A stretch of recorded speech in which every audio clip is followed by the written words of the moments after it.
Hi guys, remember what I've done with the hard drive? I made a wind chime out of it. Then I had a bunch of keys. I made this. That's also from the hard drive.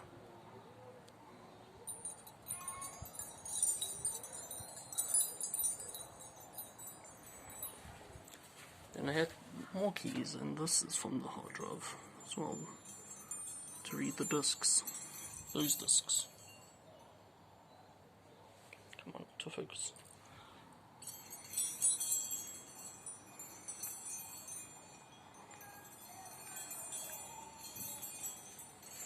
Okay, and I made one more, which is not from the hard drive,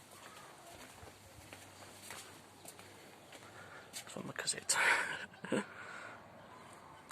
Little keys. Okay, that's what I have done with most of the parts of the hard drive, except this one. Let's have no clue, it's made of pure aluminum. Well, hopefully you enjoy this. Please like and subscribe.